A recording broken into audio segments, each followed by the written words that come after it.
We are back and we are live. It is Fight IQ presented by RotoWire. Here to talk about UFC 266, also the culmination of the latest season of The Ultimate Fighter.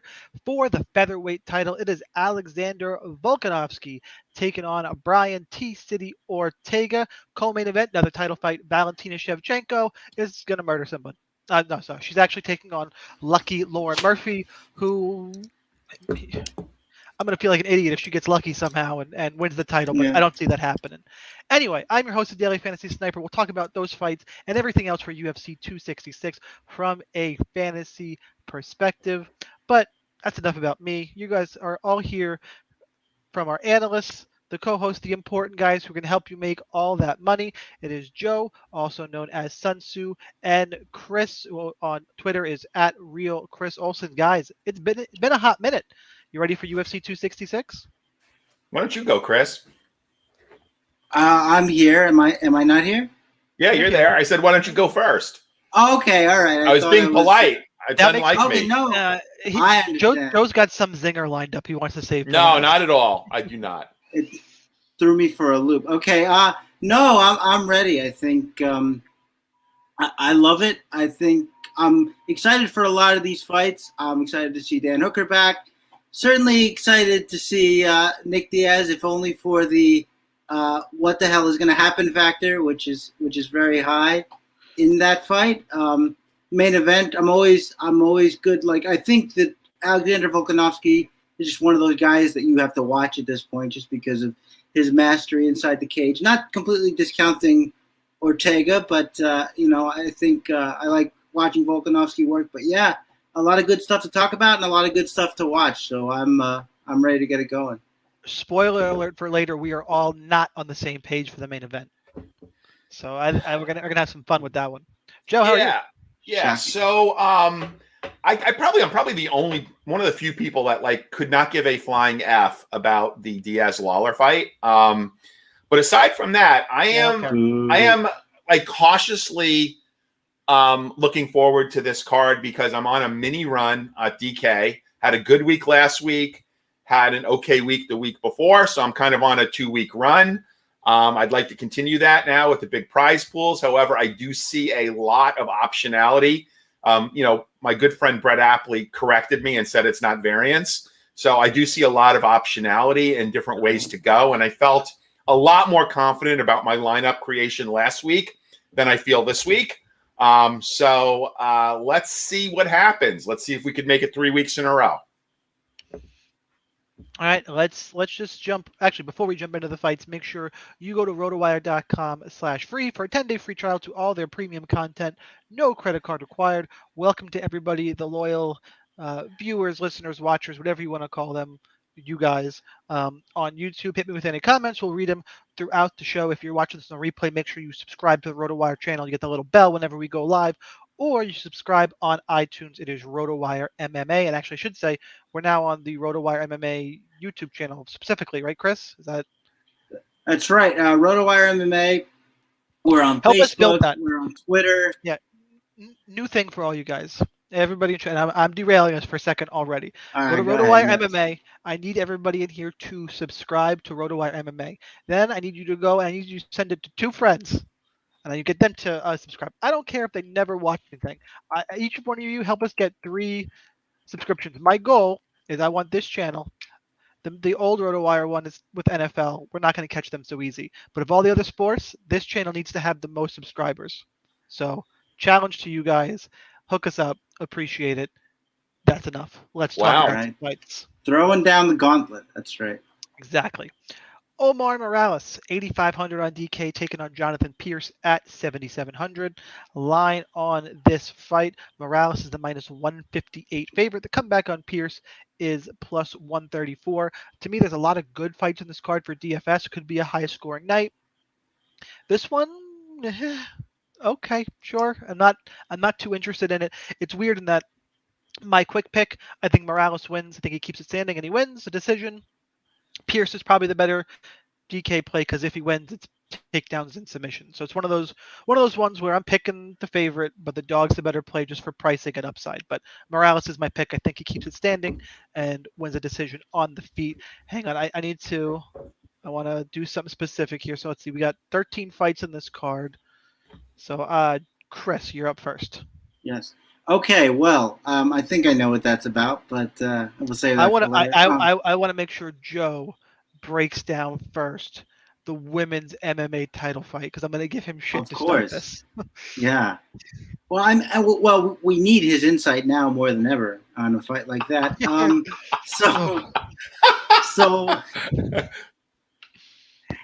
So I will start this fight. I share your lack of enthusiasm, I think, Sean. Omar Morales, I like him as sort of a slick kickboxer. Jonathan Pierce, didn't think much of him after he got trucked by Joe Lozon. He came out against Kai Kamaka, had a more wrestling-heavy attack, did well for him. Omar Morales hasn't really been taken down that much, so he's got a high takedown defense rate. He could be good on FanDuel. It should be noted that he hasn't faced a lot of committed wrestlers, but I still think Pierce is as hittable as we saw in that Joe Lozon fight. I just think that Kai Kamaka wasn't really the one to do it. I think that he got exposed pretty quickly after the debut there. So I'm gonna take Morales here. I think that he could be on the outside for a knockout, and Pierce could be on the outside for some wrestling points. My main play of this fight, if you're gonna do it, I would say take Morales on FanDuel. But if you're primary DraftKings, as I know a lot of us are, I would probably just skip this or maybe dog or pass it. Joe? Yeah, so I am there's real line value in this fight. And the line value is on the dog, Jonathan Pierce. He is 7.7K and he is plus 125 now on the betting line. I think he's going to probably be the most popular fighter under 8K, not named Brian Ortega. I definitely think he's going to look. I like his fighting style. I was at the Lozon fight. Fighting Joe Lozon in Boston. I mean, come on. I'll give him a pass for that fight. He was pretty dejected. I actually saw him walk back after the fight, and his mom was standing next to where I was sitting, and she was trying to get his attention. And it's like he didn't want any part of it. So I'll give him a pass for I'll give him a pass for Lozon. Morales scares me. But he is 35 years old. I actually think I bet Morales not bet him, but used him against Giga when he fought Giga. So I'm a little worried about Morales, but I think, if Jonathan can get his wrestling game going, get a few takedowns. Again, Morales has got pretty good takedown defense, I think up in the 80% range. But just if you follow the line value, plus 125 at 7.7K, pretty much means that you've got to play him in some of your lineups. He's going to be pretty popular, but I'm going to pick Jonathan Pierce. All right, next fight up we're going to talk about is Matthew Semmelsberger versus can somebody explain this to me? I haven't actually seen a lot of the narrative, so I'm glad Joe's personal come on. fight. I haven't because I've had a lot of personal stuff going on, so I broke the fights down, but not my normal enough time spent in what camp changes and all those podcasts I listened to. I didn't get a chance to this week, but I remember going to break down this fight and going, wait, he's fighting who? This can't be right. It's Martin Sano, who is 60, I don't know, cheap, 6,800. 68, He has not fought in the UFC in 4 years. No, never mind. He hasn't fought in mixed martial arts in 4 years. And 4 years ago, he wasn't that good. So I'm going to go to Joe first for the narrative here. It's all about Semmelsberger and balancing Semmelsberger-Shivchenko. There. We'll get that out of the way. Joe. Yeah, so he is a friend of the Diaz brothers. He's in their camp. He's part of their posse. He parties with them. He goes to the fat beaches in Cancun. He has not won a fight since the Obama administration. Hasn't fought. People who are inside the camp, the narrative that I heard, have no idea why he's the one that got picked to fight. He's not particularly good anywhere. If I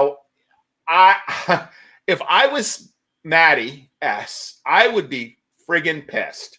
Like the UFC is giving a favor to this guy for the Diaz's, and they match him up. But Maddie should fight angry. He should go in there and go for the finish. Him and Val have got the two best inside the distance lines on the card. I think he should be highly popular. I don't know because there's so many other better name options in that price range. But I really like him a lot here. I think, GPP cash. I think he's going to go out and fight angry. And future Alaska FC champion. I love this guy, Tajik Bey. And that could be very well be. He's getting smoked in Alaska FC. So I'm on Semsberger here. I think I won't go.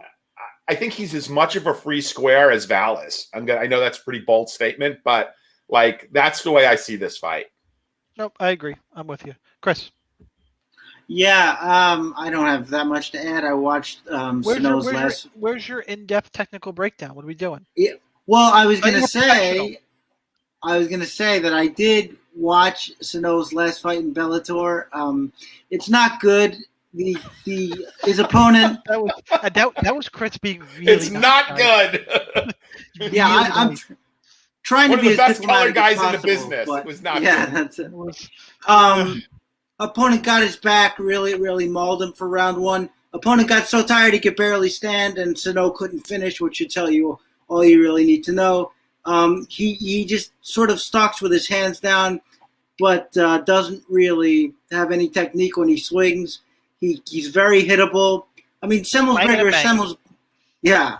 Well, Semmelsberger is Semmelsberger.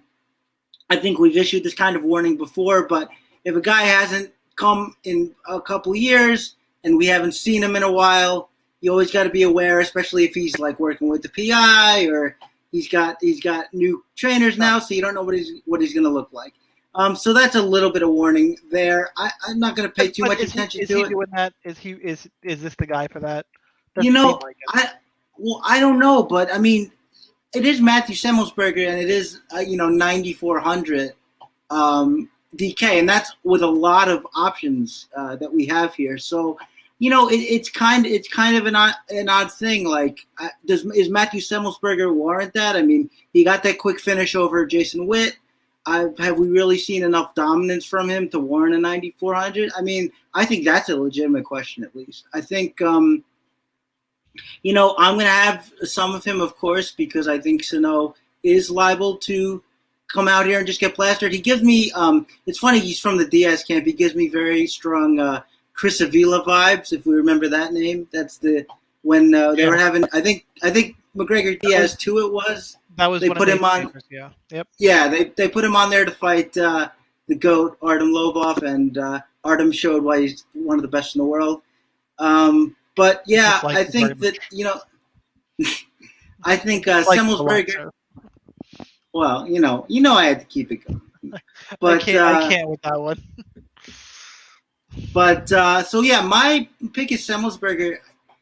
But I don't know what his ownership is going to be like. Maybe people won't want to pay up for him. Maybe they will because they've seen Sano or lack thereof. But if you wanted to fade him and look elsewhere up the card, I couldn't hate you for it. But there is that possibility for big points here. So Semmelsberger is the pick, but just be careful.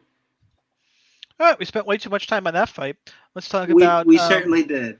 Let's talk about Nick Maximoff at 8,000 taking on late replacement Cody Brundage at 7,700. That's why Maximoff should be moderately more expensive. You're saving about $500 off the sticker for his late replacement.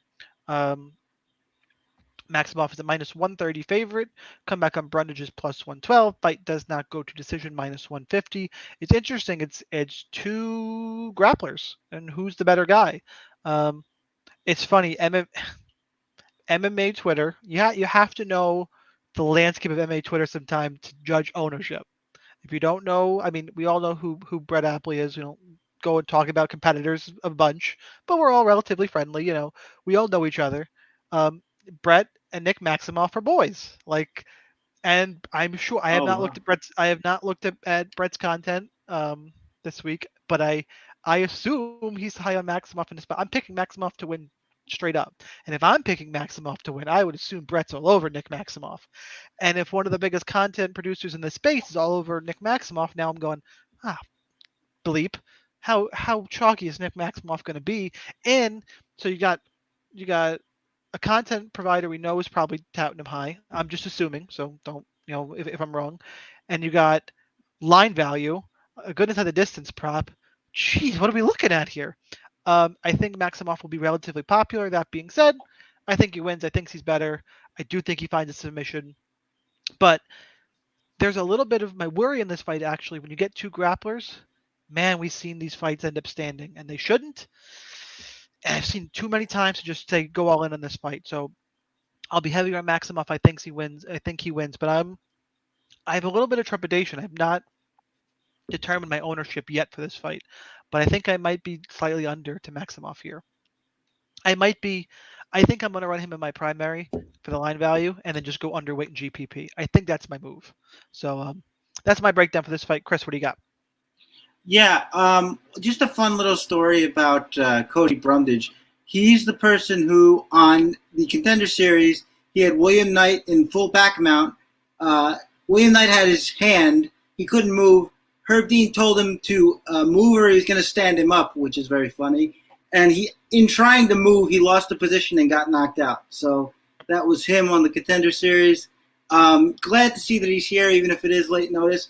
I'm actually picking Brundage because I think Nick Maximoff, from what I've seen, is a pretty poor wrestler. I think he just basically tries to grab you and just sort of power his way through. I don't like his form at all. I think Brundage is the better wrestler of the two. I think the jiu-jitsu exchanges will be interesting, but I don't know. And I also think Maximoff is kind of hittable from what I've seen. So it's a little dicey to pick these super short notice fights, but Maximoff is going to be super chalky. I don't know that he deserves it, with apologies to Brett Appley. And I think that Maximoff is the second Diaz compatriot on this card, right? So Yes, he is. we got him back to back. So I'm not saying, but maybe he's here because Nick Diaz is here. I don't know, just saying. But no. He's Maximoff's a legit product. Maybe he's on this No. card. Like maybe no, that's card with his buddy. Yeah. He definitely deserves a UFC spot. He's a legit talented guy. But if right, you're saying, no, I got you. You're saying that's what he picked this on this card. Maybe. Yeah, Maybe. Yeah, I get it. So yeah, I think the fight's interesting, but just the lack of wrestling that I've seen from Maximoff kind of worries me, and the fact that I've seen him get hit. So I'm going to pick Brundage here, and the fact that I'm going to be pretty underweight for what it sounds like is a nice bonus. So there you go. I mean, I could be wrong. This is all speculation. It's kind of a weird situation. I'm interested to see how it's going to shake out ownership wise. Joe, who you got? Okay, so Maximoff, first of all, is the better wrestler. He's JUCO All-American wrestler. Relentless takedown. Somebody just did a podcast. I think here's just why. Did a podcast with Brett, didn't they? Yeah, here's what's interesting is like his film. I agree is not good, and that is why I wish that Brett did not grapple with this kid when he was 12 years old, and he kicked Brett's ass when he was 12 years old because the film out there on him is not good. He looks tired. He fought a guy 50 pounds heavier than him, which is kind of hard. He is a relentless takedown artist. 23 years old. Improving. Like he has stated that, yes, his striking is not the best, but it's better than a lot of people think. He has been working striking with the Diaz brothers. Maybe we'll see a Stockton slap. I like Maximoff here. Look, Brett was very honest in his breakdown of the fight, but I didn't realize there was line value. I have to check the odds. What are the odds on this, Sean, on this fight? Maximoff is -140. At 8K. Okay. Yeah, I guess that's a little bit of line value. So, look, I'm going to use him. I'm going to sprinkle him in. I'm also going to throw a few Cody lineups in there. Fighting at elevation. He's got a good camp. I think he was, check me if I'm wrong, but I think he was training for a fight. So The short notice, I'm not as concerned, and given he trains at elevation, his cardio should be okay. I'm really curious to see how this guy looks in the UFC, Maximoff. So, look, I'm going to have both sides of this fight, but I'm going to pick Maximoff as the winner. One thing I will say, and this doesn't have to apply here, but I'll just state for the record that we've seen credentialed wrestlers not look good in MMA contexts. Agreed. What? We've never seen that. That's crazy. Moving on without any rebuttal from you, it's Talia Santos at 7,800. No, sorry, I read the wrong one. I skipped a fight. Back up. It's Jaylen Turner at 7,800. Talia Santos is a big favorite. We'll get to that next. Turner 7,800. Uros Medic is 8,400. Line on this fight. Medic is minus 120. Come back on Turner plus 102. Fight does not go to decision, minus 180. Joe, we got a couple a couple knockout artists. Finish prop seems like a good GPP fight. To me, it's about Medic because he's just a more varied striker. That's really it. I mean, both guys, he looks like the real deal. I think Turner's actually a little undervalued. I think he's getting better and improving. I think this is a bad matchup for Jaylen Turner. So give me Uros Medic. Who are you on? Is it me or is it Chris? It's you. Okay. Yeah, I think so. Yeah, even number fight. It's you. Yeah. Yeah, look, I think this is a great fight to target simply because I don't know who's going to win. I will give out a bet at the end of this. One of the first leg of my bet is the under 2.5 rounds, minus 140, which I think is a steal, and I'm not sure how I even got that line because I don't think either one of these guys has got a history of going deep into the second round. Never mind the third. So I guess. Look, Turner has got more UFC experience, but everybody he's won against has essentially been Special Olympians, as opposed to, like real UFC fighters. Medic is going to bum rush this guy. I like, look, you can bash on Alaska FC, but he did the right thing. He is training now at Kings with, Beneil Dariush. I think he might even be a main training partner of Beneil Dariush. Master Cadero, he's done the right thing. He's moved from Anchorage, Alaska, by way of Serbia to Orange County to train at Kings. I like that. I think that's a real positive camp change. If they can hone in his aggression, or maybe he just goes out and bum rushes, and these guys like Rams just meet in the middle. I'm not going to be too heavy on either side, but I'm gonna bank on violence. I'm going to have exposure to this fight because I think it could potentially have a relatively high score. And it's not a fight that's by any way marquee. So I'd say, have some weight to each side. But I'm going to pick, I guess, Medic for the win, but I'm really looking at this as more of a violence type of fight. Chris, who you got? So I would agree with that last part. And for that reason, I would say, I would be very heavy on this fight because I think literally two of their fights combined have gone to the cards. I think Medic has never gone to decision, and Turner has never gone to decision in a win, and only twice in a loss. So I think this fight finishes inside the distance. You can find this fight, and if you go on rotowire.com to find my bets for this week, plug. I think I saw it at William Hill for less than minus 200, minus 187. So for me, that's really good inside the distance for two guys who finish inside the distance. As far as the pick goes, I'm picking Turner. A couple reasons. One is a 6-inch reach advantage, which I think is going to play pretty heavy here. The other thing is I've never seen Medic face somebody who is going to hit him back and not just wilt when he rushes after them. Certainly, Alon Cruz didn't have anything for him. In fact, I think he actually shut out Alon Cruz. I don't think Alon Cruz landed a significant strike. And Jaylen Turner is going to stay in there. We saw him stay in there with who did Jaylen Turner fight in his debut? Knocked him out. Veteran. Hang on, I gotta pull it up. I don't remember. Knocked out Tyron Vicente Luque. Vicente Luque, that's right. And Luque knocked him out at the end of the round, but he was hanging in there for most of that fight. I think it's going to be really that is how Luque fights, though. Luque makes anybody look good. Yeah, Luque, you're right. It's time to go to war. I love Luque. Sure, but I just don't think that Medic has really faced any resistance like the kind he's going to face now, and I want to see what happens when he has to take a big shot back. What's going to happen? Is he going to fold? Is he gonna weather it? How's he going to look? I think he's been out of the first round once, so that's interesting. If the fight gets extended in some way, again, I would have pretty much like 100% exposure to this because I think it finishes inside the distance. But I think Turner is the guy here. He's a prospect I liked ever since he came in. Hasn't always gone his way, but and as Joe said, hasn't beaten, I should say, the many good fighters. But yeah, I think Medic needs this test, and I'm going to see if he can pass it. So my pick is Turner. All right, next fight up. Oh, I just lost the page. There we go. And now it's Talia. I think it's Talia, right? Talia Santos, 9,300, taking on Roxanne Modafferi at 6,900.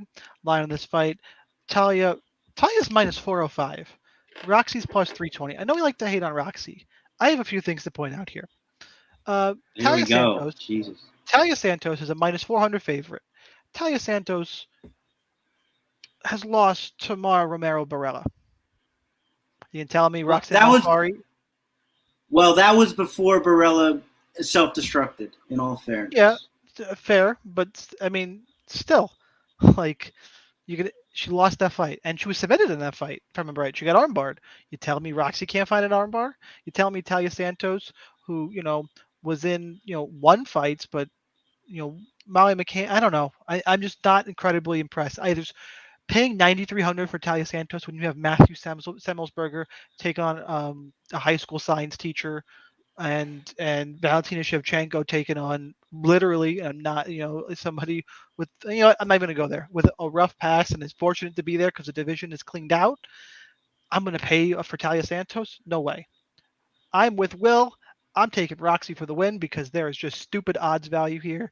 I think, look, if they end up on the ground, I don't think Talia Santos is she that good to keep this standing for 3 rounds? At some point, she's going to shoot an instinctive takedown. And on the ground, Roxy's legit. It's what Roxy loves to do is BJJ. Talia will be more physical. She's a deserved favorite. I'm not going to say that, but minus 400 is somebody is on. I don't get it. Don't get it. So I'll take Roxy. She's a really good cash game play, I think. Chris, who you got? So I get it. I think Santos is a deserving big favorite here. I love her. Minus 400 though? Yeah, you know what? You know what it is? Roxy, if she can't get takedown, she doesn't win fights. That's basically how it goes. And I don't see her, like, she's been doing strength training. They always bring that up. I don't see her being able to out-physical pretty much any fighter in this division. I remember in the Jennifer Maia fight, I think a lot of people liked her in that Maia fight, but she could not get Maia to the floor. Maia just pieced her up. And if she can't get Talia Santos to the floor, it's just not going to be good. Her janky striking, her janky boxing is not gonna last her very long. And I think that, look, when we've seen her put on her back, it's not like she's a dynamo from bottom position. That's not really where she does her best work. So I really think that it's got to be really specific contexts where Roxy wins this fight. Like, if she could try to push her up against the cage and get takedowns, but like, she's really going to have to keep this close, like really a sloppy fight for 3 rounds. And she could do that, but I just think Santos has way too many advantages here. Roxy needs a really specific fight to win, and I just don't think she gets it. So my pick is Santos. I think she could do some bad things to Roxy here. I just don't see it. If you like that dog play, go for it. Obviously, I'm never going to talk anybody out of a dog play, but I just don't see it in this case. So my pick is Santos, and maybe Joe will back you up here. Well, I'm not. I mean, I did take Roxy straight up. Joe, Pick aside, is this price reasonable to you? Well, I mean, no. I mean, and here's the thing. I really, really want to believe Sean because I have far more rocks. Like I've only built 12 lineups and I have far more Roxy than I'm actually comfortable with because 6.9K opens up a world of possibilities. Now, I am very concerned. Like I love Roxy. She is one of the most unathletic fighters in the UFC. Coming off of torn meniscus, which is why she canceled this fight prior. Great jiu-jitsu. Does she have one more surprise in her? She is the queen of dog plays, right? So I am going to have some exposure to Roxy. I am going to be very, very underweight to Talia Santos. Like there's just too much else I like. And for that reason, she might be a good punt. But I'm not going to have a lot of her. However, I've got to actually pick Santos. I got to side with Chris here. I mean, I want, though, Sean, I want you to be right. Let me just put that on the table. I know it sounds like I'm hedging, but I want you to be right. I want you to be right because I will be very happy. I'm having a hard time. Like if she wasn't 39 years old and coming off a torn meniscus, I'd feel a lot better. I mean, she always wears like pads during the best of times. I'm really curious to see, how many pads she goes into the ring with, at this point. So, I just think athletic, speed, power. I think Santos has got an edge. Roxy has got smarts, good fight IQ. Does she have enough for one more? I hope she does. I don't think she does, but I've got far more Roxy than I'm comfortable with. So I really want Sean to be right here. I'm all about it. I love it. All right, next fight up, we're going to go with Chris Daukaus, 8,800, taking on Shamil Abdurakhimov at 7,400. Line on this fight, Daukaus is minus 205, Shamil plus 170. I'm all about Daukaus. I think Daukaus is the real deal. He's kind of swayed me a little bit, especially in this fight. I think his movement, fast hands will do wonders, and I've always been on the side that Shamil Abdurakhimov is kind of a fraud and just heavyweight's kind of shallow. It just is. So I think Daukaus wins this fight. How much of him do I play in this spot? I don't know because Abdurakhimov has the tendency to just suck the scoring out of fights. So I like Daukaus, but I don't know if I'm going to be, even for a heavyweight fight, I'm going to be in love with the scoring potential here. Who's first? I think, Joe, you're first for this one. Yeah, by the way, I don't know if you guys had heard. I know, Sean, you said you've been kind of off of social media, so you don't get all the narrative, but Shamil has not fought in 2 years, has withdrawn from 5 fights. He has essentially handed over his endorsement deal to Carl Roberson, who also has withdrawn from quite a few fights. And the endorsement deal that he had was with the Catholic Church. So Roberson is now the new poster child for the rhythm method. Because he's so good at pulling out that he is now the poster boy for the rhythm method, and he is going to be sponsored by the Catholic Church. So anyway, 40 years old. Address your letters to Joe. 40 years old, pulled out of five fights in the last 2 years. Look, if this was vintage Shamil, I would give him a chance here. I mean, I think he could grapple Daukaus a bit. Daukaus at heavyweight, somebody said it last night, speed really kills at heavyweight. And I think Daukaus is going to have such a speed advantage here. I think, Shamil's only chance is to wrestle. I mean, look, this is a guy that was beating Derrick Lewis. I mean, not too long ago was beating Derrick Lewis until he wasn't. Beat Martin Tabura. I mean, talk about, fighting better competition. It's just, what are you going to get here? A guy who's 40 years old and has lost, and pulled out of his last 5 fights. I'm going to, just in case some of that old Shamil is there, I'll have a few lineups with him, but I'm going to pick Daukaus to win. Chris, who you got? Yeah, I'm picking Daukaus too. What I would say is that what you have to consider about Daukaus now is that every fight he fights from now on is going to be the hardest fight of his life. Like, this is going to be, whatever you think about Abdurakhimov now, he's unquestionably his toughest opponent. As much as I love Alexei Oleinik. That was not a good style matchup for him. And look, Joe said it. The fast hands and power has just been a killer for Daukaus right now. I actually think Shamil moves pretty well for a bigger heavyweight. He's not the lumbering guy you might think of at heavyweight, but his wrestling is bad. 24% takedown accuracy, I think. Even in the fight against Tibera, where he looked really good, he was 0 for 3 on his takedowns. So I just think that the hands of Daukaus are going to be too much again, especially a guy like Shamil who likes to get in there and throw big wild shots in the pocket. I just think it's not going to go too well for him.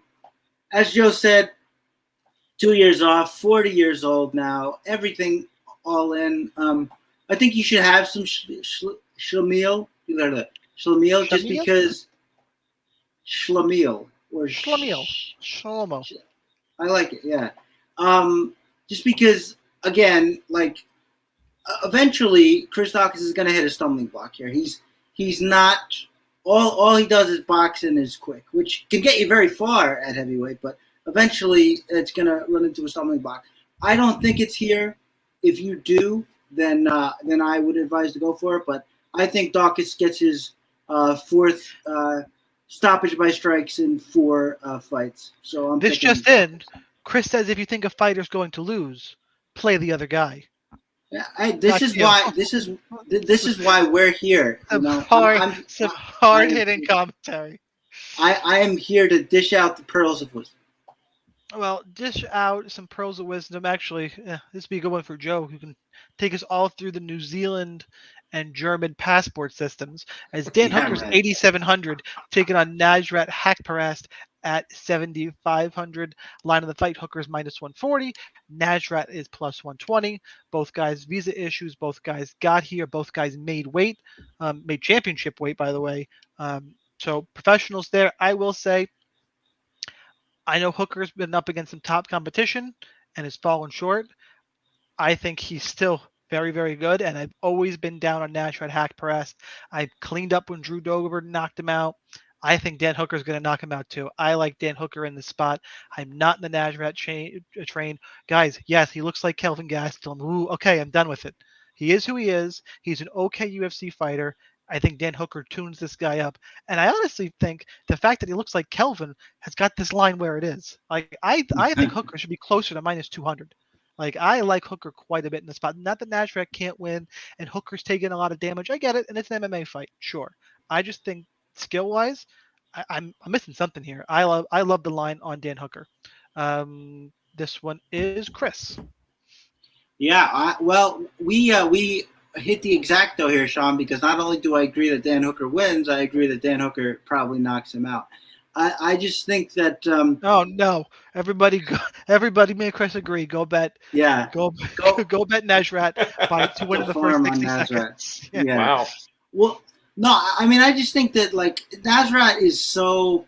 I mean, there's a reason he gets knocked out by Drew Dober, and it's because he just throws himself into these firefights that get him dinged up. Like he was getting dinged up by Rafa Garcia in the first round of that fight, just because he swings so wildly, and it's like he doesn't expect his opponent to have anything to come back with, and when they do, he's almost like surprised. And we've seen Dan Hooker is an excellent counter puncher, knocked out Gilbert Burns with a counter shot. So obviously a really good counter puncher. Nasrat, as a boxer who wants to throw his hands, stands really heavy on that lead leg. Dan Hooker has excellent leg kicks. Those are going to play a factor as well. This is just going to be a tough fight for Nasrat, I think. I don't see Hooker as chinny at all. I think that you drop Michael Chandler in the lightweight division, he immediately becomes the hardest hitter in that division. So I don't think that that's anything to worry about. I like this fight a lot. I just think Hooker is the way more technical fighter here. And if Nasrat wants to wrestle, he can try it, but he's not like a committed wrestler, and Hooker's had pretty good takedown defense against most people. So I'm with Sean. I'm looking for the angle for Nasrat here, and I don't see it. Other than the mythical puncher's chance, but maybe not so mythical, but you know what I mean. That's right. Good luck taking Hooker down. Good luck getting the Hooker down unless you pay him. Joe, over to you. Exactly. Yeah. Yes. So we looks like we have a trifecta here. So in terms of the visa issues, it's a wash. Where it's not a wash is talent. I have heard. Well, again, yes. I wasn't an expert in which of these fighters, if either, have traditionally had issues cutting weight, and I was told it was Haparest. So, like, if anyone was going to have an issue with a tougher weight cut, and look, I believe everybody made weight, right?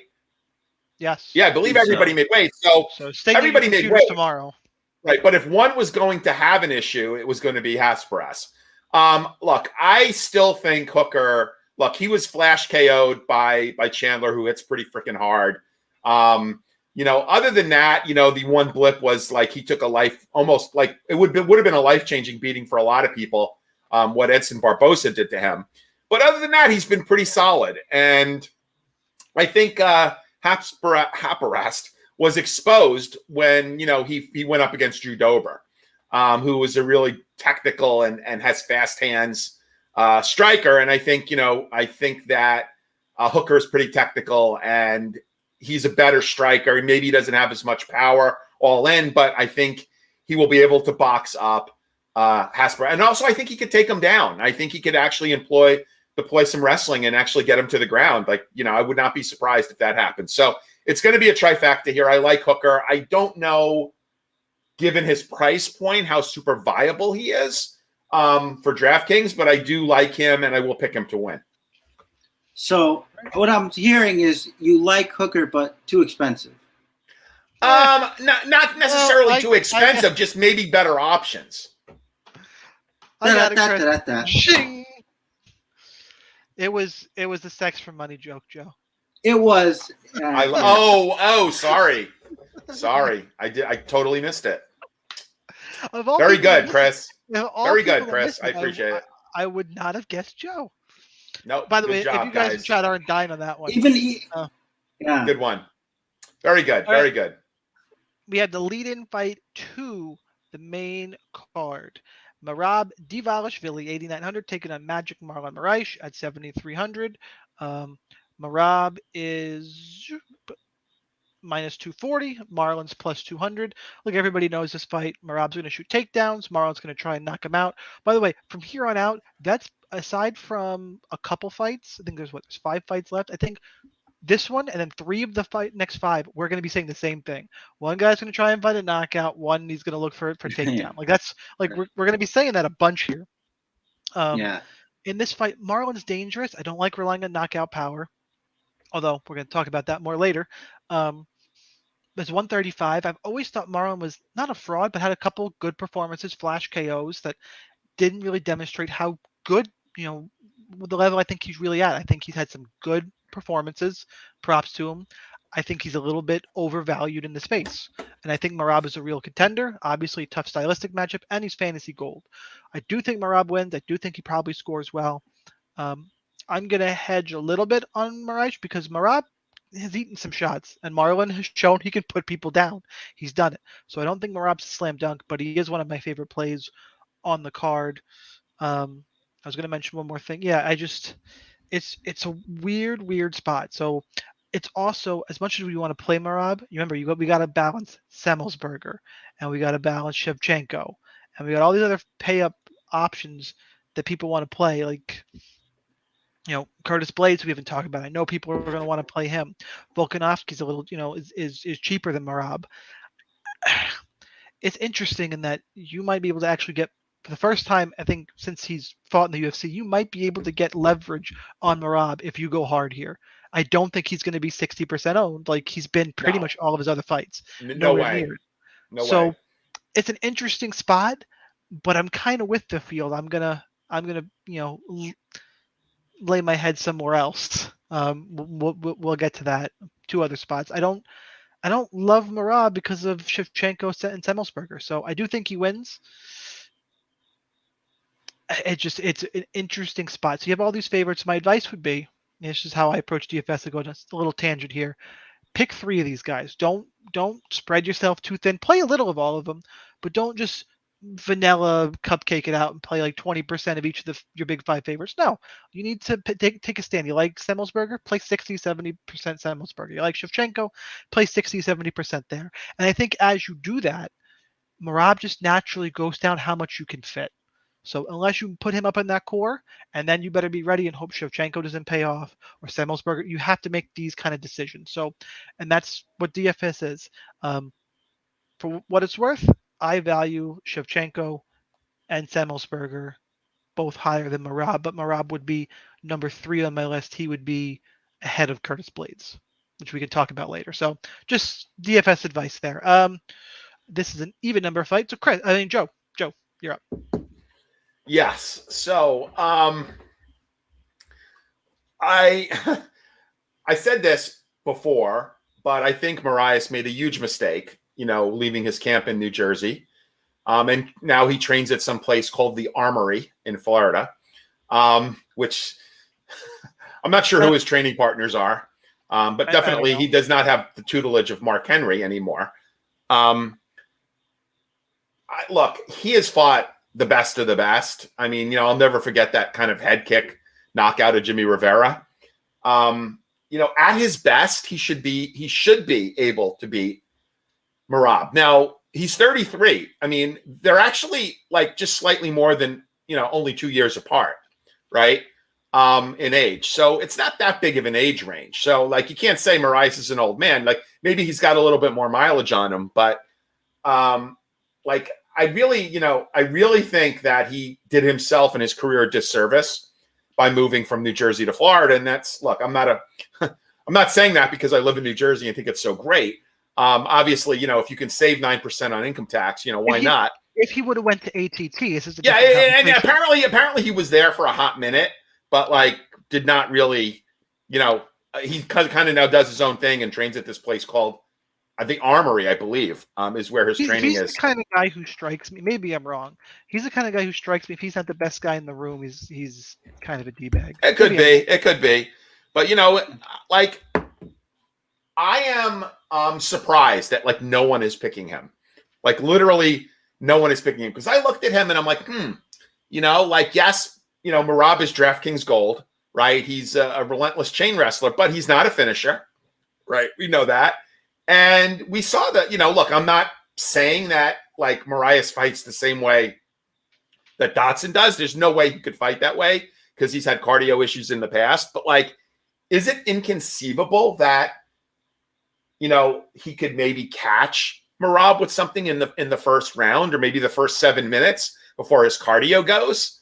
I don't think so. I'll have a couple of lineups with, Moraes, but I guess, and I hate to have doubts because initially I looked at this and I'm like, this could be an interesting fight. He's really attractively priced, but I'm going to, I guess, toe the company line and go with Merab here.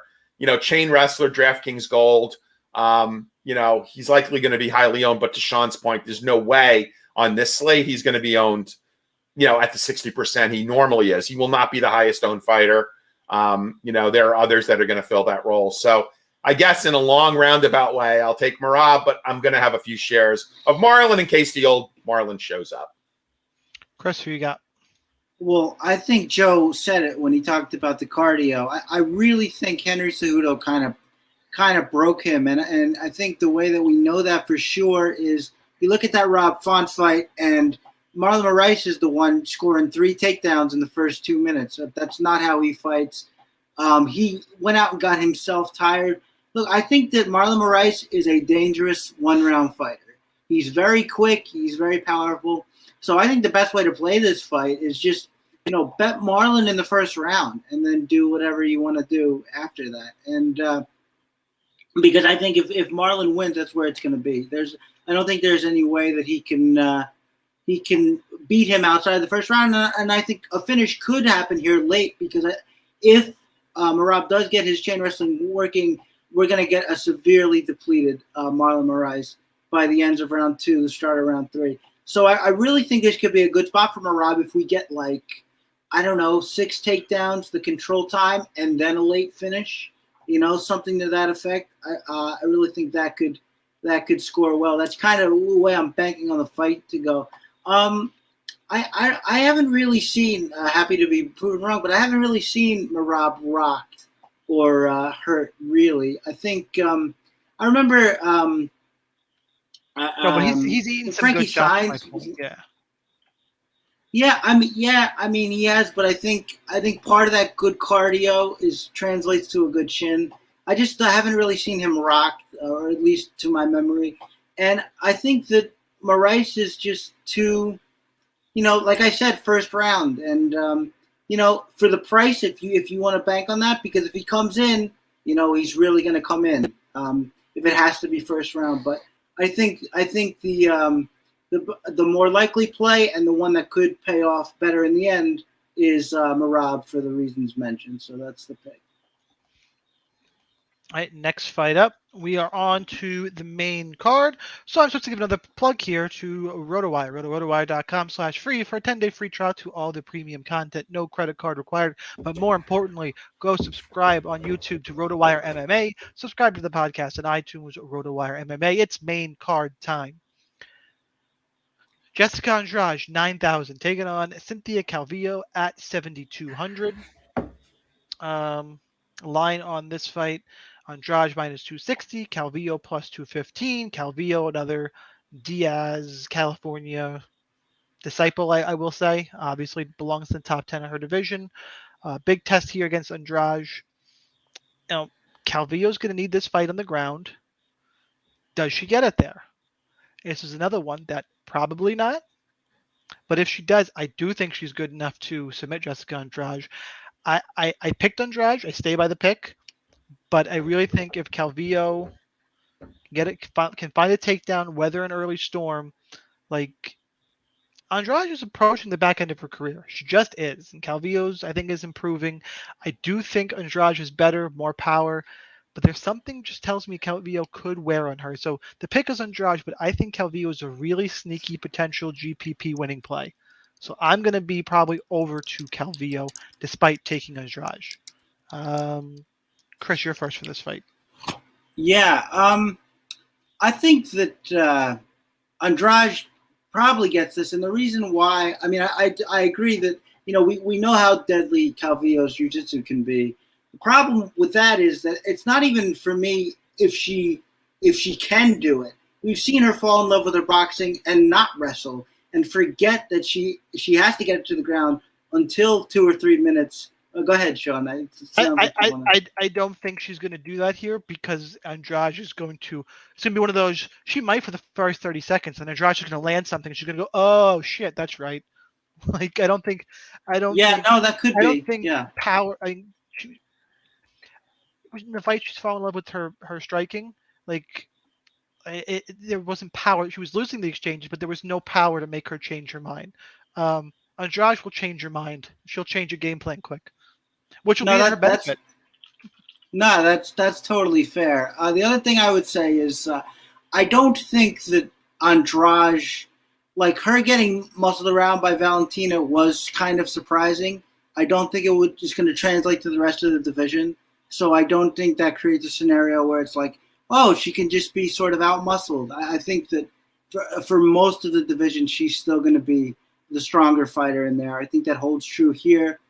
I think if she gets to the ground, yeah, it's going to be interesting. We haven't seen Andrade be put in bad positions. We saw a little bit with Rose Namajunas when she kept that Kimura in there, but other than that, and we saw how that turned out. So hopefully Calvillo doesn't go that route necessarily. There's definitely a path for Calvillo. I don't see it personally. I think that the most likely way this happens is that she is going to get rocked. She's going to try for that takedown. She's going to fail, and then the fight's going to end from there. So my pick is Andrade. I think if people are off of her now because A, there's a lot of people here to choose from, and B, we saw her just get slapped around by Valentina. That'll be great for me. 9,000 is a good price. I'm gonna be going there frequent. I'm gonna frequent her in my lineups, and I think she's a nice play for some points. So I'm going going with Andrade here. Joe, who you got? Okay, so I really would like there to be a chance for Cynthia Calvillo.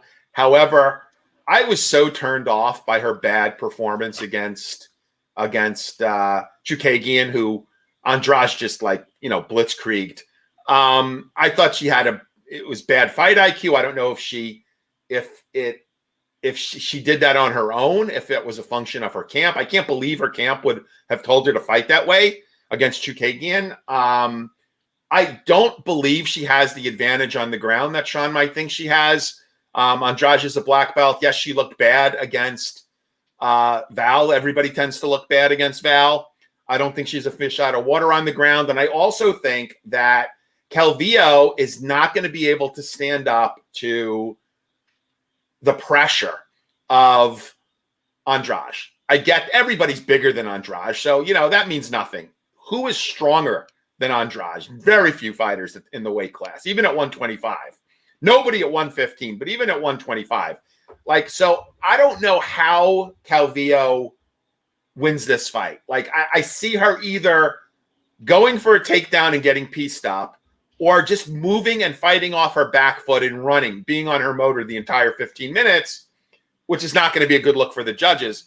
And the other thing to consider is, if you look at all of Andrade's wins, she put up major points, major DraftKings points in all of her wins. So at 7.2K, I'll have a few shares in case Sean's right of Calvillo, and you could do a lot with your lineup creation with her at 7.2K, just like Roxy at 6.9. But I don't know that she's got any more of a chance to win than Roxy does. And I think Andrade is better than Santos as a fighter. I know it's not apples to apples, but I'm going to pick Andrade. I don't think she's going to be super highly owned. Not with everybody else on the card. So give me Andrade here. Give me a few shares of Calvillo in case Sean's right, but I think that's the way to play this. All right, next fight up we have Curtis Blaydes, 9,200, taking on Jairzinho Rozenstruik at 7,000. Line on this fight, Blaydes minus 335, Rozenstruik plus 270. I've never picked Jairzinho Rozenstruik, I think, in a fight until this fight, where he's a plus 270 dog. Wow. I'm taking Biggie Boy here. First off, play Blaydes. Blaydes is the better cash game play if you want to go there, but I don't think you actually never mind, scratch that. Don't play Blaydes in cash. There's no reason to get to Semelsberger Shevchenko. You shouldn't be up dicking around in this price range and getting to Curtis Blaydes in cash games. But I am really, really concerned about the turnaround time on Curtis Blaydes. It's like 6 to 7 months. That knockout to Derrick Lewis was brutal. Brutal. You could hear the groans and the side, it was bad. I am personally a big proponent of a year off when you get knocked out like that. It's you need to take some time off to let your brain recover. I am legitimately concerned he's going to eat a jab and go to sleep. It's possible. Then you got Derrick Lewis just showed everybody how to beat Curtis Blaydes. Everyone's just going to be throwing uppercuts. Now I know it's easier said than done. You have to find it, but if anyone else is going to do it, Jairzinho Rozenstruik's a really good technical kickboxer. That's, in the past, I've knocked his volume, and there's reasons why I haven't picked him. But in this specific matchup, he doesn't want to be throwing volume. Be patient. Wait for Blaydes to make a mistake. Either counter him coming in, or counter his striking, which is still not very clean. Those two things together make me lean ever so slightly towards Biggie Boy, and I don't think he's going to be high owned. Everyone's on Blaydes. If Jairzinho wins, it's going to be a knockout. So I also think he's a great play on FanDuel because he's going to have to defend takedowns if this fight lasts any kind of time. So I don't have a ton of interest in Curtis Blaydes. I just, there's better favorites to play. There's not a ton of live dogs in this card. There really isn't. If you go hunting down here, the quick list of underdogs got Brunage, Pierce, Ortega, Haqparast, Abdurakhimov, Moraes, Calvillo, Rozenstruik, Lauren Murphy, Martin Sano, Roxanne Modafferi. That's not a great list, guys. There's, I think I'm picking two of them to win, and And one of them is Rosenstrike here, who everyone's giving me side eyes looks. Like you're gonna need. It's another reason, by the way, why Roxy is live, because if all the favorites win and her 6,930 points, it could be enough for the optimal. If Semmelsberger and Shivchenko go off, so give me Biggie Boy to shock the world and make MMA Twitter cry. I want to watch the world burn, guys. How insane am I? I think we're on Joe. Yeah, probably pretty insane. Yep. Horrible fight IQ by our boy in the last fight against Derrick Lewis. Got launched by an uppercut going for an ill-advised takedown. I really want to see look, Biggie Boy is a fish out of water on his back. I think if we could get some smart takedowns by Razor Blades here, he could ride this fight out. Don't put himself in any. Oh man, Nan is just jumping in with the stats today. I love it. I mean, I love the 10-1 first round, Marlon Moraes.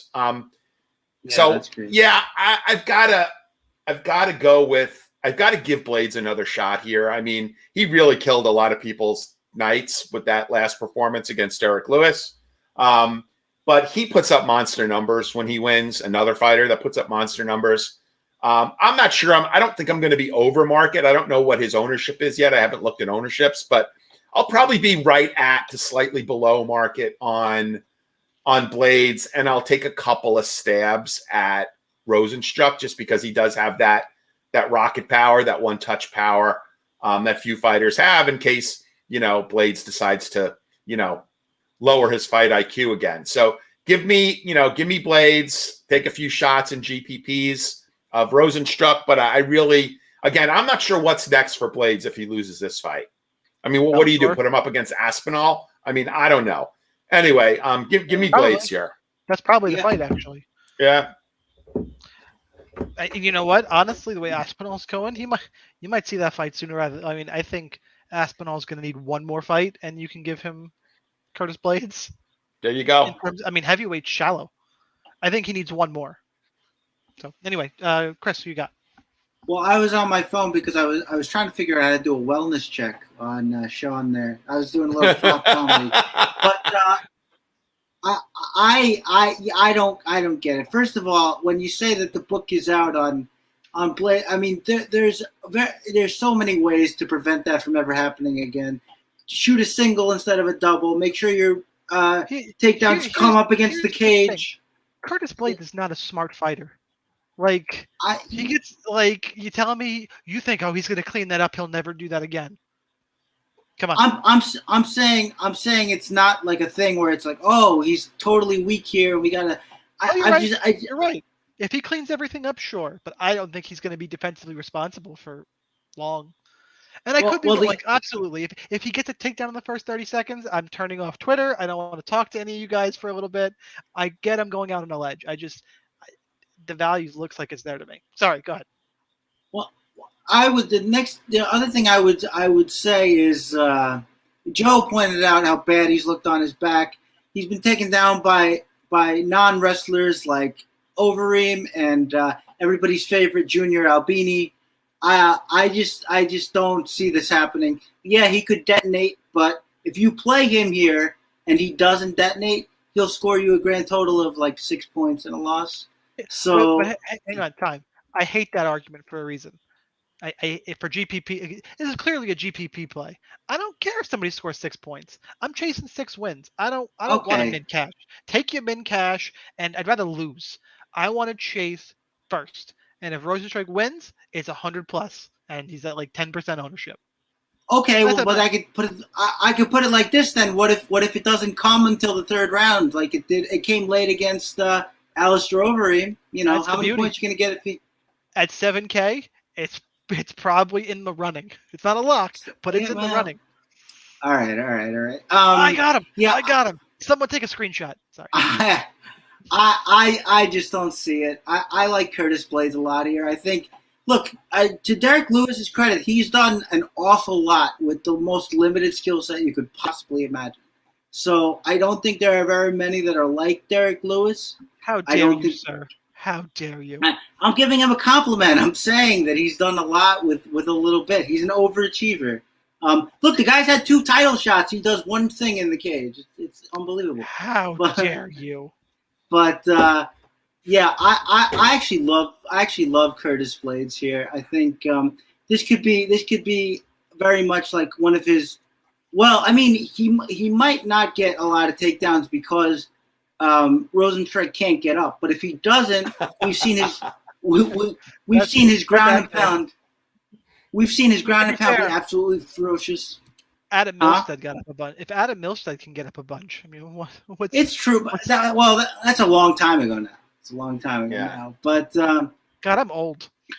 But we've seen. Fight didn't seem like it was not long ago, guys. You know, I've been seeing people on Twitter be like, on this day 3 years ago, and it's a fight you thought took place like last week, and it's like, where did all this time go? If you measure time by fights, things race by.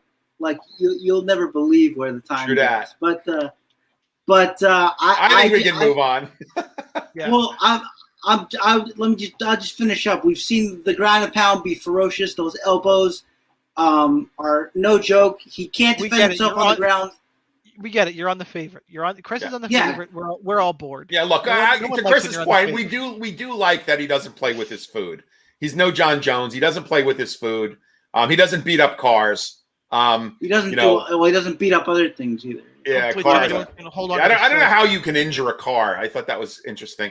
Okay, Sean, you can now segue to me for this compelling fight that's up next. No, this is we still got a Chris fight.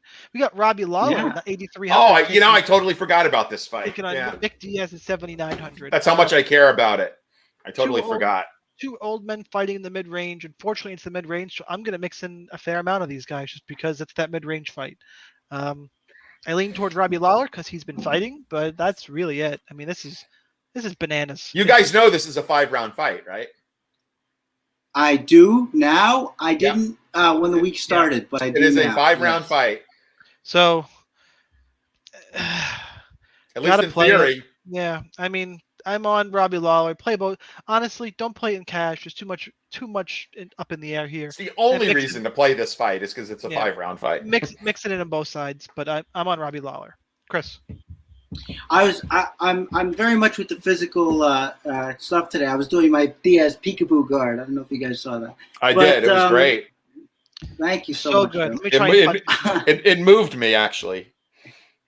Your bowels? What? This is the weirdest fight in the world to call. You have one guy, you know what he's been doing, but it's not great, and then we have which is an understatement. And then we have another guy who hasn't been here for 6 years. And look, I'm not going to put any stock into 10 seconds of shadow boxing for the promo or whatever, or Josh Thompson saying he got knocked out in some sparring that he didn't know was for this fight necessarily. I just think for some reason, and this doesn't make a ton of sense, I think I know what Diaz is going to do more than I know what Robbie Lawler is going to do. Because I can't imagine that Nick Diaz is going to come in and not be Nick Diaz. I think he's going to pressure, he's going to rip the body, and he's going to throw in combination. I think Robbie Lawler, we've seen him be shot. We've seen him be hesitant to throw, and I don't think that's going to be Nick Diaz in there. I just don't think he's going to come back here to do that. I think he's going to do what he does, and I think Robbie Lawler is going to stumble off the blocks as he has in the 4-fight losing streak now. You know, this is a rough one, but and maybe some of it is nostalgia, but I don't know. I just get this feeling that we're going to see Nick come back and surprise a lot of people. I'm going for it. I'm going Nick Diaz, and I think the 5-round fight really helps. I think, look, we'll see. Look, it should be noted here. I'm sure you were going to say it anyway, Joe, but I should note that Diaz asked for the fight at middleweight. So if he can't cut anymore, maybe that's a concern. We don't know what his conditioning is like, but yeah, I got to go for it. Give me Stockton's own, Nick Diaz. Yeah, so I don't know who's going to win, so that's not why I was shaking my head. But I do have a question for you, Chris, as a well-educated human being. Shoot. What effect would you think that alcohol would have on a person's reflexes long term? If you are coming off of a 6-year party where all you did was drink and party and do who knows what else and did not train. I don't know if you happened to see the interview with Jake Shields. Jake Shields was interviewed that Nick Diaz did not even drink while he was fighting, like never had alcohol. He's coming off of a 6-year party, a 6-year binge. Everything I've heard narrative-wise says that he looks like absolute crap. Like his reflexes are shot. Like the fight that you are talking about is a fight that Nick Diaz circa 2004 might have, not this Nick Diaz. Well, let's not go that far back. Well, okay, so we'll go back a little further, a little less far. I'm not telling you I love Robbie Lawler here. Like, I don't know if this is like, the James Tahuna, like a fact here, but Robbie Lawler, yes, he's not been winning, but at least he's been fighting. I don't know here. Like, I think common sense tells me that Lawler should have all the advantages here, because of the fact that he's been fighting. He at least trains. He's not coming off of a 6-year party like Diaz is. I'm not saying don't have some shares of Diaz. You probably should. Maybe he juices up for this fight. Who knows? Does Diaz really care if he pops? Probably not. I don't know this for a fact, but I'm just saying, like, maybe he helps. Gets a little bit of supplemental help for this fight. But I'm going to pick Lawler. It's not a confident pick. And if this fight was not 5 rounds, I would care so little about it. But because it's 5 rounds and it's got the potential to score, I'm going to pick Lawler. I will have some shares of Diaz. I don't like the fight at all. I don't think it's really, adds anything other than like some level of cachet because people love the Diazes. But I'll take Robbie Lawler, have a few shares of Diaz in DraftKings. I have to push back on some of this. First of all, how dare you insinuate that a Diaz would use steroids? I can't let that go. Secondly, I would. I've heard that too, that the party thing. I push back on that a little bit, just because. Look, if you hear him talk in the interviews, he teaches jiu-jitsu and he teaches other people MMA, and he seems like he really enjoys doing that. He speaks glowingly. I'm saying that he wouldn't be partying and being drunk and whatever if. He also said that he didn't even want to do the whole gangster thing because he wanted to be show a good example for the kids he teaches. So I think he takes that seriously, and I think that could take the edge off the party narrative, so to speak. That's all. Okay, moving on to the next fight. Yeah, I'm not buying that one. Next fight up, we got Valentina Shivchenko, 9,500, taking on Sacrificial Lamb Murphy at 6,700. Valentina Shivchenko can be had for a very reasonable -1,800 on FanDuel Sportsbook. Actually, there's another book. I don't know what book this is on Best Fight Odds. What's Ref? Whatever Ref is, it's -1950. You can get a steal on 5 times at -1150. Wow. Earlier in the week, she was -2,000 on FanDuel. I think is that kind of way. 1,800 now, -1,800. Okay. Shevchenko to win inside the distance is -250. That's ridiculous. Joe, break this down. Does anybody want to see a dead body? This has got to be Murphy's. This is one of the most fortuitous routes to a title fight. And it just shows you how desperate they are to give fodder to Valentina. Murphy probably lost 2 of her last 5 fights. Not probably, she did. Okay, so I was being kind. She lost to Andrea KGB Lee. She lost to JoJo. Yeah, she lost 2 of her last 5 fights. So she's got the judges in her pocket. The good news is, if you're a DFS player, and I mentioned this on Alpha, is that Murphy is tough. I don't believe she's ever been finished. Not to say that I am betting that Val finishes this fight, but maybe she does it late. So I could see her taking a Priscilla Cacha beating for like 3 to 4 rounds, and then Val finishes her, which could be really good scoring wise for DraftKings. The worst thing that could happen here is that Val gets a finish at 3 minutes and 59 seconds. So you don't of the first round. So you don't get the bonus, right?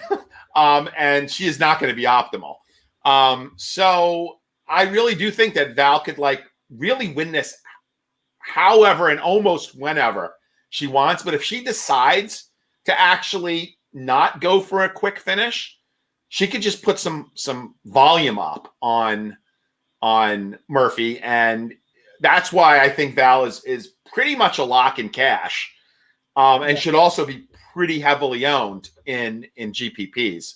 So there's really not much to say. I really don't give Murphy much of a chance here. I mean, I guess Val could, trip on her way into the octagon, and hurt herself, or, something freaky can happen. We've seen it before, but I don't think it's going to come from a punch or a kick, or I don't think it's going to come from Murphy. I think, Val would have to essentially beat herself in order for this, to not go her way. So give me Val here. It's not the best kept secret in the world, but lock her up in cash. Try to figure out how you can play her as much as you can in GPPs. It's not going to be easy unless you go to a punt like a Roxy or a Calvillo. But I love Val here, and I just hope that at some point, while Val is still in her prime, that there is a fight to make. I would love to see her go back up to 135 and fight Nunes. I thought she won at least one of those two fights that she fought with Nunes. I want to see a trilogy. I have no interest in the trilogy, but I do. Point. Chris. Well, I think you have to do a trilogy just because there's no one for nobody either else woman to fight right now. So why not do it? And I agree with Sean. This narrative that Valentina clearly won that fight is very weird to me. I don't think that's accurate. What I would say about this fight though is we've seen Valentina really. I mean, she knows she has a strength advantage. She uses her wrestling a lot now. Now that could lead to a truckload of points if she goes the route of really blasting the opponent on the ground, or it could lead to some moderate scores. Before the two big ones recently, we have 86, we have 74, and then we have 107. So, I don't think these huge scores should be taken for granted. Like Joe said, Lauren Murphy's very tough, so maybe she could take a beating on the ground. I believe was it Sajara Eubanks who pretty well roughed her up there. So if she could do it, you would imagine Val can. I don't. I mean, I wish I had more for this fight. I consider it a source of pride to break down the fights people think don't need to be broken down, but I don't really see it here.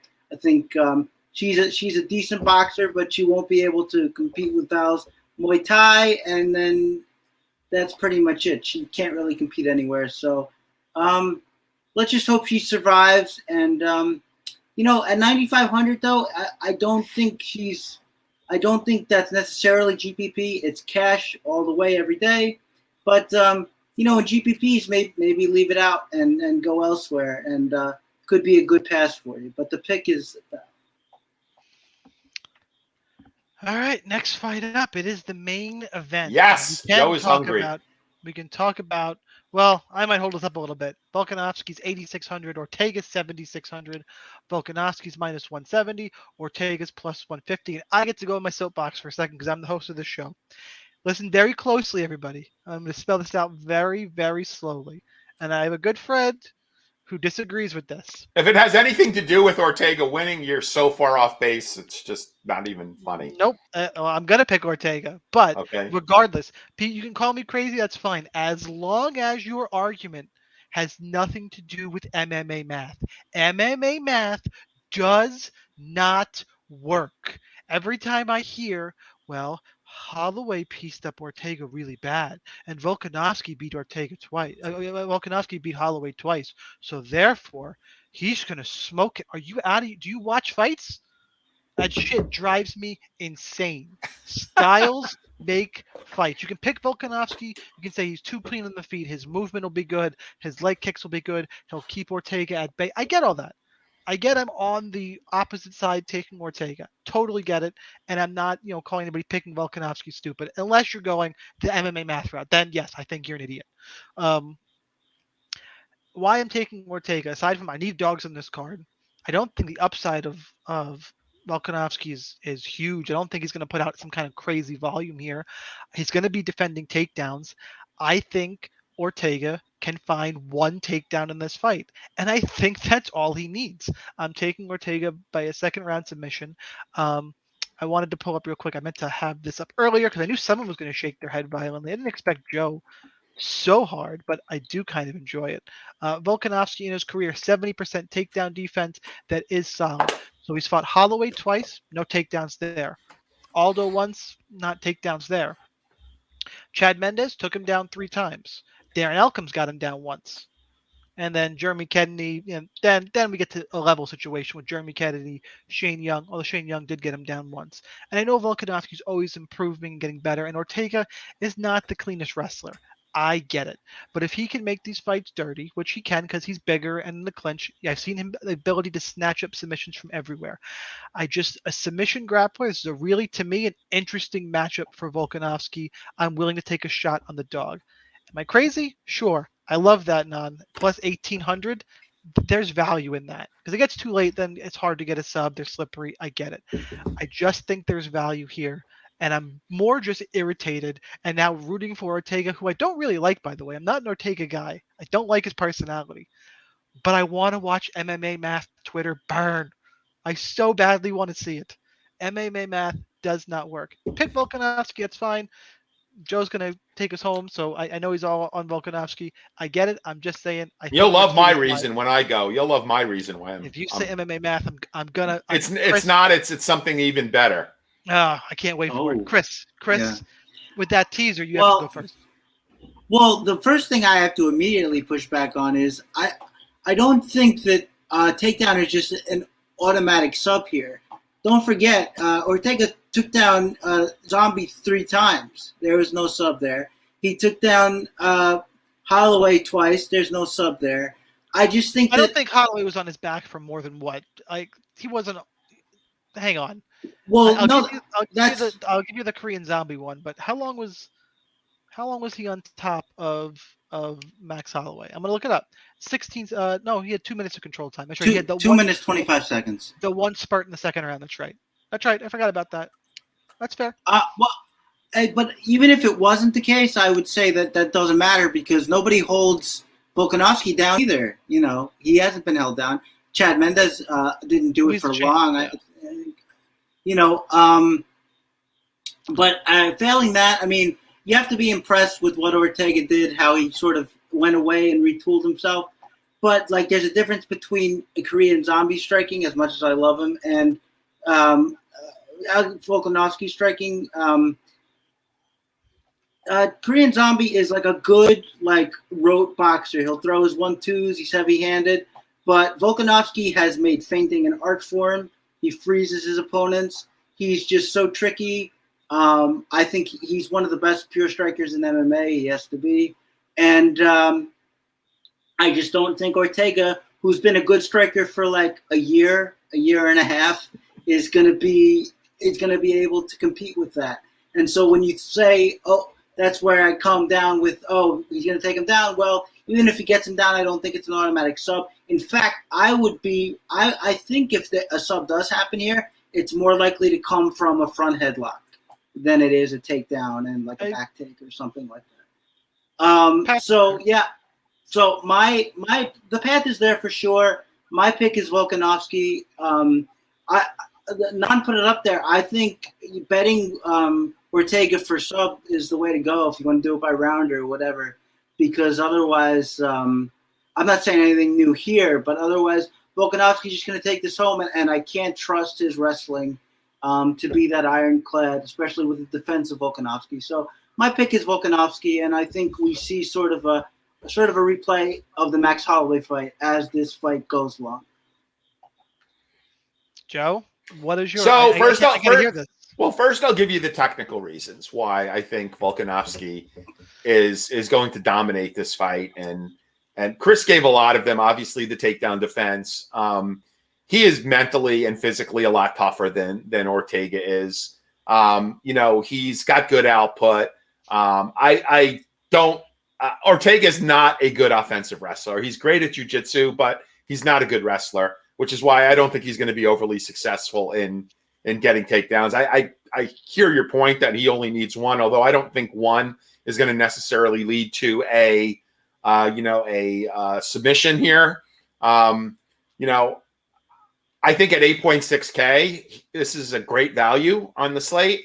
I'm going to have a lot of him. I'll have a lineup or two with Ortega. He's actually not my favorite play under 8K.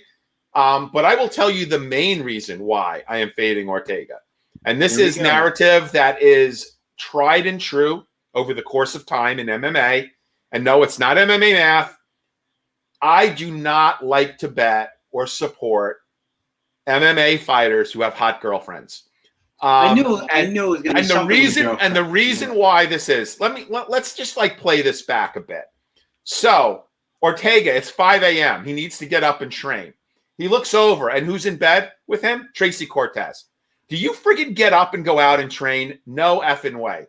I want to know what Tracy Cortez's takedown defense is with Brian Ortega. Anyway, I don't think that Brian Ortega is going to have the mental and physical toughness to stand up to. He might have his moments in the fight. Oh, and let's go back to this quote-unquote revolutionary new Brian Ortega in striking against Korean Zombie. Korean Zombie looked like crap in that fight. He did not look good. He did not look himself. I don't know if he had an injury going into that fight. That was not the Korean Zombie that we all know and love that showed up against Brian Ortega. I think he made Ortega look a lot better than Ortega actually should have in that fight. So all the pundits saying, wow, look at his striking. It's revolutionary. The narrative on Brian Ortega is that he's always been a lazy fighter. He's put kind of more into his partying and his image than his training in his career. Look, I'm sure he's a nice guy who's able to land Tracy Cortez. But if I looked that good, I probably wouldn't train that much either. I like Volkanovski here. I think he's great value at 8.6K. I don't think this is going to be a particularly difficult fight for him as someone who's fought Max Holloway twice. And there is maybe your slight lead into MMA math. He's fought Max Holloway twice and survived. I certainly think he could survive Brian Ortega. I love that it's 5 rounds. I like him to get a later finish in this fight. Give me Volkanovski all day, every day. Have a few shares of Ortega in GPPs. And now I think we need to go to our hot takes. Hot takes the last time I'll mention it, guys, because I know Joe's hungry. Make sure you go to rotowire.com/free for 10-day free trial to all the premium content. No credit card required. Give us your hot takes. And I promised everyone a bet. I don't know how hot this take is going to be, but if it's not a hot take, I love this bet. I've actually shared this with a couple people, and they immediately tailed me. Now, I don't want people to tail me unless you really like it, because I really do think this has got a great chance to cash. So this is a 3-leg parlay. And my first leg here is Medic Turner under 2.5 rounds, -140. I think this is a mistake, personally. I don't understand this number. I don't know why it's -140. These guys don't make it out of the second round, never mind into the third. Right? I don't see that happening here. I love this play at -140. I may go back, and if this is still around, bet it straight. That's the first leg. Second leg of this bet is Semsberger to win by any knockout, submission, or DQ. Like I said, he's got to fight mean here. He needs to kind of put on a show. He is being given a nobody. This is a cream puff. That's -190. The third leg. It's funny because I like this third leg the least, although it's the longest odds. Valentina Shivchenko to win by any knockout, submission, or DQ, -250. So if you put the 3 of those numbers together, you get +266. If you wanted to win $1,000 like I do, I bet $376 to win to get a profit of $1,000 at plus 266. I'll give it to everybody again. Under 2.5 rounds in the Medic Turner fight. Matthew Semsberger to win by any knockout, submission, or DQ. Valentina Shivchenko to win by any knockout, submission, or DQ. That's plus 266. Love it, love it, love it. I have not been as confident in a bet as this in quite some time. Yeah, I like that a bunch. I have to say I like the bet. We should talk later. Yep.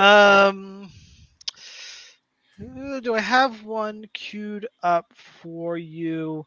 Krista, you got one? You got one? Yeah, I'm gonna do a finishers parlay, and maybe not the people you think. It's gonna be Dawkins. It's gonna be Dan Hooker. It's gonna be Curtis Blades, and it's gonna be Merab Dvalishvili. Wow. Four Merab too. That's right. 4 finishers. I don't know what that would pay. It's probably a lot. If you throw some money on it and get there, I only ask for 10%. I'm not greedy. Dude, you're in New Jersey. You can do this part. Yeah, I can't even bet. How dare you? That's how true. dare you? That's true. I could do that. Yeah. Okay. I am going to say that hot take. I want to be different. I want to say something around the Stars and Scrubs construction, but I'm not quite gonna go there. Let's say. Let me look in chat real quick while I'm thinking. Anybody got? Come on, chat. Hook me up today. Come on, hot takes. Nan always has a good hot take. What's going on, guys? Nan's been posting them throughout the day. Yeah, why don't you string some of his props together, and that would give you a really good return. Yeah, really. I am going to go with. I don't think it's a hot take. No. Wait, are these? Hang on. Are these real? Are these real things? Is Dr. Point for grabbing the fence? Grabbing the fence? No. No. You have to understand that Nan has an IQ that exceeds ours combined.